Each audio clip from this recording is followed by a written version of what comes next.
Chers camarades, je vais vous présenter ce monsieur-là, monsieur Abba Seydik. C'est un monsieur que, si je vous montre son visage, pour ceux qui ne connaissent pas son nom, vous l'avez déjà entendu quelque part, vous l'avez déjà vu sur un plateau. Il est beaucoup engagé aussi concernant notre combat. Chers camarades, on va l'écouter pour ne pas trop perdre le temps. Et puis, on va essayer de donner notre point de vue concernant ce qu'il dit. La vidéo fait 3 minutes. Vous n'allez pas le voir, mais vous allez l'entendre. En janvier 2013. En mai 2013, 2 filiales de Orano, qui étaient à l'époque Areva, ont été attaquées au Niger, dans le nord du Niger, à Arlit, dans la région d'Arlit. La France a envoyé des commandos pour neutraliser les terroristes qui étaient venus attaquer. Et la même chose à Agadez, elle a envoyé des commandos qui étaient venus délivrer. Donc, et ça, c'est parce que ce uranium-là a un rôle stratégique et la France sait qu'elle a des intérêts là-bas. Dernièrement, quelques mois, quelques semaines avant le coup d'État, la France a signé avec le Niger un accord sur la mine du Mouraren qui va produire... Merci.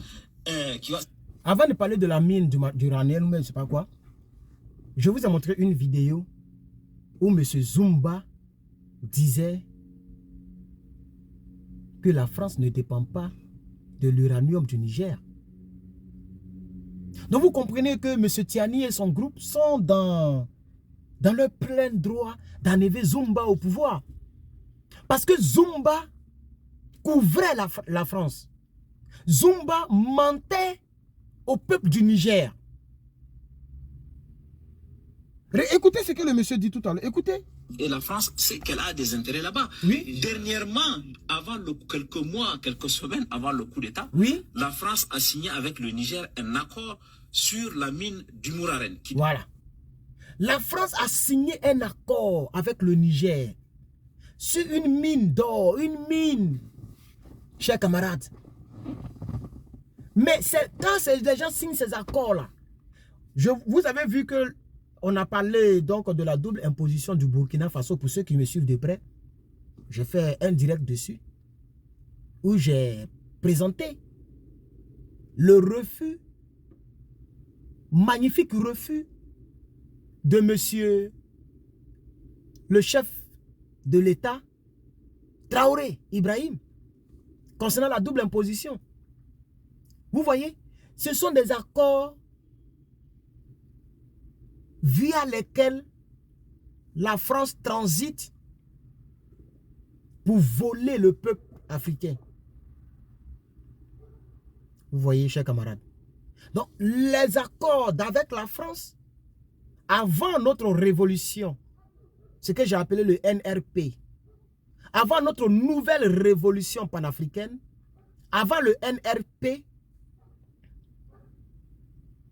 la France signait des accords de vol avec les gens. Regardez l'aviation. L'aéroport de Dozin, dont Ibrahim Traoré a rompu le contrat, a dissous le contrat, pardon. Mais cet accord stipulait que la France devrait exploiter cet aéroport-là à cause de 100 et quelques milliards qu'ils vont mettre là-dedans. Je ne sais pas c'était combien, 800 je crois, ou 200. Je pense que le ministre l'a dit, mais j'ai un peu oublié. À cause d'une telle somme, ils vont exploiter l'aéroport à eux seuls pendant 30 ans. Ça, ce ne sont pas des accords qui profitent au peuple.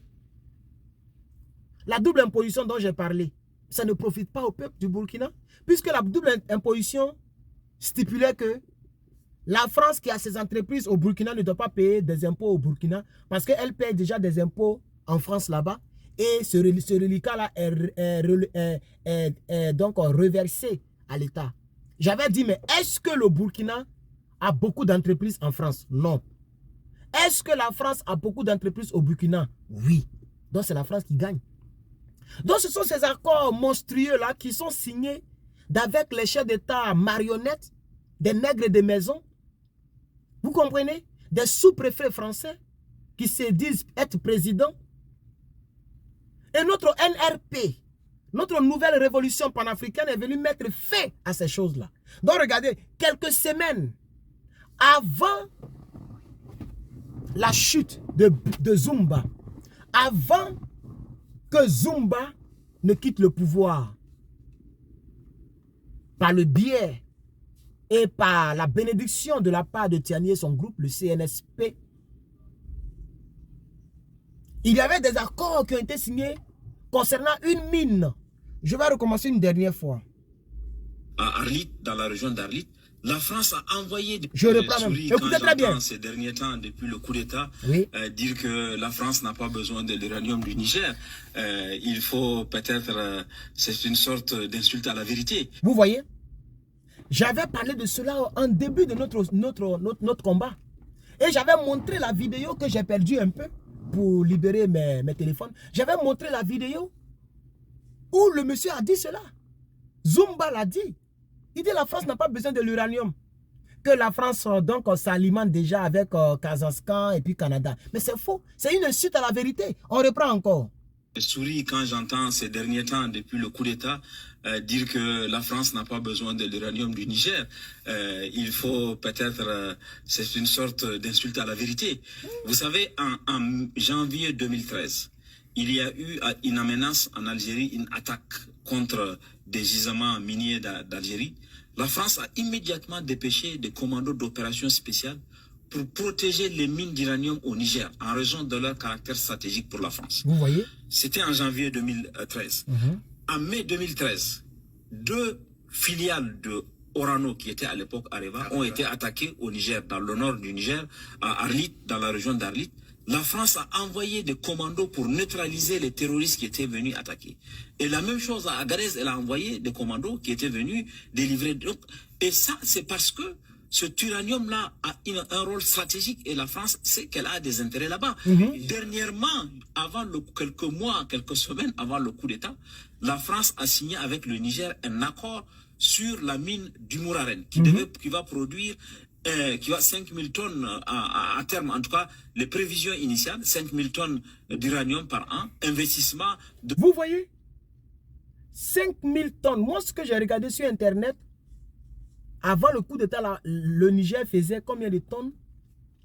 4000, je crois. Mais quand ils ont découvert une autre mine, là, ils pouvaient avoir 5000 tonnes par an sous le dos du Niger. Concernant cet accord monstrueux là, on continue. Lors de 1 milliard d'euros. Tout ça, c'est parce que... 1 milliard d'euros. Voici ce que la France devait gagner.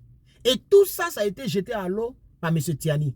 C'est pourquoi j'ai fait une vidéo que vous avez sûrement peut-être regardée, mais vous n'avez pas encore regardé. J'ai fait une vidéo et j'ai rappelé le scénario ivoiro-française. Ou bien franco-ivoirienne. Parce que les Français ont mis un scénario dans le but de détruire. J'ai vu un monsieur qui conduisait un vélo là, qui roulait un vélo, je ne sais pas où il est rentré. Ok. Vous comprenez, chers camarades? Ils ont fait un scénario pour détruire toute l'aviation de la Côte d'Ivoire. On avait quelques 2-3 Mi-24, peut-être quelques avions. Ils ont tout détruit en bombardant eux-mêmes leur base militaire. Donc, cette France est capable de faire cela. Je vais incruster cela dans cette vidéo, chers camarades. Parce que c'est une très belle illustration de ce qui pourrait se passer. Il faut le dire aux dignitaires nigériens. Mais on va revenir dans le dossier. Donc, la France voit qu'elle va perdre 1 milliard. 1 milliard d'euros par an sur le dos du Niger. Ça fait plusieurs millions par mois. Millions d'euros, je vous en prie. Chers camarades. On va poursuivre avec le doyen. À terme, en tout cas, les prévisions initiales, 5000 tonnes d'uranium par an, investissement de l'ordre de 1 milliard d'euros. Tout ça, c'est parce qu'il y a des intérêts. C'est pas simplement parce qu'on veut faire la charité au Niger ou aux Nigériens. C'est parce qu'il y a des intérêts français là. Et c'est important. C'est pas parce qu'il y a eu le coup d'État qu'on va dire que non, que tout ça ne représente rien du tout. Le Niger a une très grande part. Et je pense que souvent, les gens oublient vite l'histoire. Lorsque le Niger a accédé à l'indépendance et qu'on a commencé l'exploitation, la France a signé un accord pour être l'acheteur exclusif. C'est-à-dire que au moment où l'accord a été signé... Moi, je ne comprends. Mais pourquoi nos parents ont signé ce genre d'accord? Les gens signaient des accords bidons envers nos États. Et Dieu merci que tout ça, ça sera derrière nous.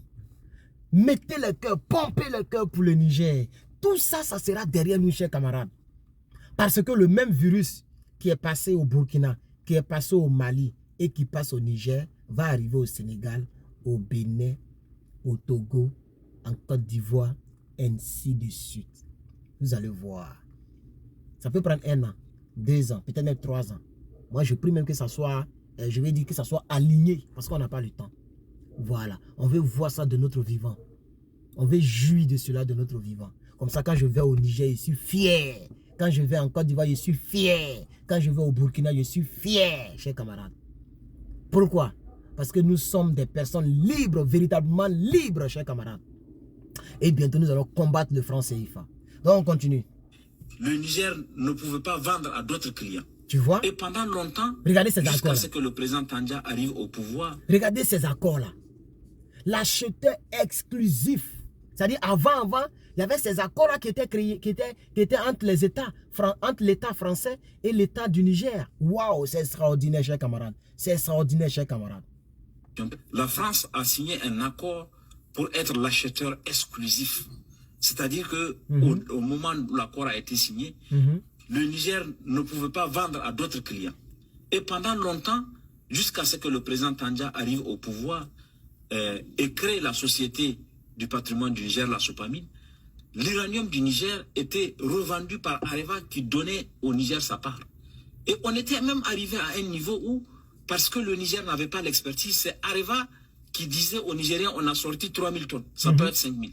Mais le Niger n'avait pas les moyens de contrôle. Et c'est Areva qui prenait la part du Niger, qui revendait la part du Niger et qui donnait au Niger sa part une fois qu'elle s'est vendue. C'est le président Tandja qui a changé ça. J'ajoute pour être précis, vous savez, en 2009, le président Sarkozy est allé spécialement au Niger parce que Areva tenait à obtenir le permis minier du Mouraren. Là, l'Élysée a fait la proposition au président Tandja de venir. Tandja a dit non, si vous voulez mon uranium, c'est à vous de vous déplacer. Le Niger est le marché ne se déplace jamais chez le client vient au marché. Et le président Sarkozy a été obligé, dans sa tournée, de faire une escale spéciale parce que l'uranium du Niger a de la valeur. C'est pas parce qu'il y a eu le coup d'État après, aujourd'hui, on minimise, on dit même si on ne donne pas l'uranium. Non. Et on est dans un contexte où la France a décidé de revenir au nucléaire avec ce qu'elle a vu.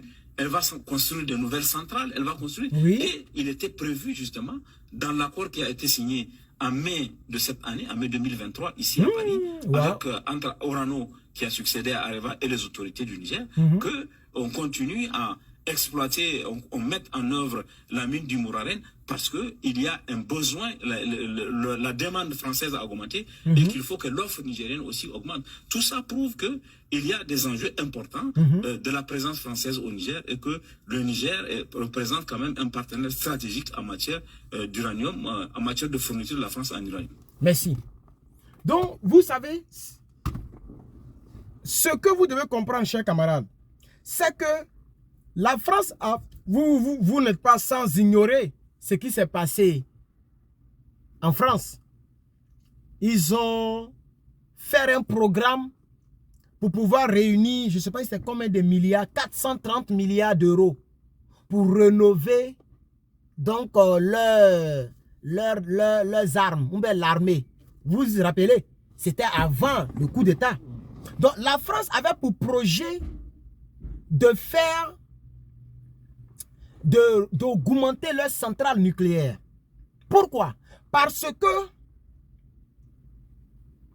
la France a vu ce qui s'est passé en Ukraine et elle veut se préparer en cas d'une quelconque agression de la part d'une autre grande force au-delà d'elle. C'est-à-dire peut-être les États-Unis ou peut-être la Russie ou peut-être... Bon, les États-Unis, ça ne peut pas être possible puisqu'ils sont dans l'OTAN. Mais peut-être la Russie, peut-être, je ne sais pas moi, quelle force encore là, la Russie, l'Inde, voilà, ces grands pays-là. L'Inde est la 4e puissance militaire au monde. La 4e puissance au monde, tout court.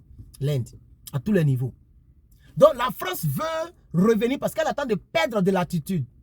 De l'altitude. Elle entend de perdre dans le classement. La France qui était entre 5e, je crois, elle est tombée vers 7e ou 8e puissance mondiale, je crois bien. Je vous dis la vérité. Oui, oui. Donc, si la France perd le Niger, elle n'aura plus d'endroit pour avoir beaucoup d'uranium, soit moins cher ou soit par le vol, selon les accords bidons qu'ils aiment signer avec les présidents. Donc c'est pourquoi je dis ici que la France qui est là n'est pas prête à abandonner et qu'il faut que, j'ai déjà fait la vidéo mais je réitère, il faut que les gens fassent tout pour que les bases quittent. Parce qu'ils peuvent utiliser ces bases-là, faire le même scénario qui s'est passé en Côte d'Ivoire, c'est-à-dire ils vont s'auto-bombarder et puis accuser l'armée du Niger. Et comme ça, les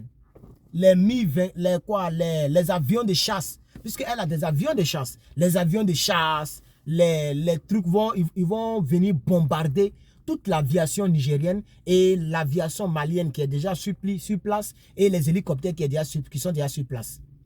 Donc c'est pourquoi je fais encore cette vidéo pour vous parler non seulement des accords démoniaques, pour vous parler de la dépendance de l'uranium, ok? De la dépendance de la France. La France dépend de l'uranium, on va le dire terre à terre comme ça. Et donc, merci beaucoup d'avoir regardé cette vidéo. Je vais maintenant aller au supermarché et puis je vais rentrer à la maison. Que Dieu vous bénisse, que sa grâce soit avec vous. Portez-vous bien et à bientôt.